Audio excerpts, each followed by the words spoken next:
2002 সালে যে এসআইআরটা হয়েছিল, তারা যেটাকে বেঞ্চমার্ক হিসেবে ধরছে, 2002 সালে যখন হয়েছিল তখন সময় লেগেছিল 2 বছর।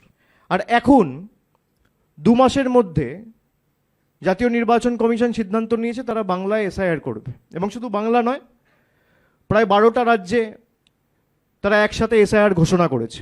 কিন্তু আপনারা দেখেছেন কালকে যে 5টা রাজ্যে আগামী 2026 সালে নির্বাচন রয়েছে এপ্রিল মাসে, তার মধ্যে বাংলায় নির্বাচন আছে, কেরালায় নির্বাচন আছে, তামিলনাড়ুতে নির্বাচন আছে, আসামে নির্বাচন আছে, পন্ডিচেরিতে নির্বাচন আছে।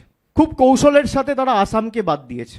এবং এটা তো কাকতালীয় হতে পারে না। এই 5টা রাজ্যে আপনি যদি দেখেন তাহলে এই 5টা রাজ্যে একমাত্র আসাম যেখানে বিজেপি ক্ষমতায় রয়েছে।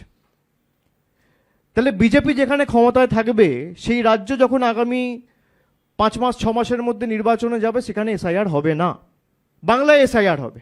তারা বলেছে যে সেখানে সিটিজেনশিপ অ্যাক্ট পৃথক রয়েছে, আসামের ক্ষেত্রে আলাদা প্রভিশন রয়েছে, সেই জন্য আমরা আসামে করব না।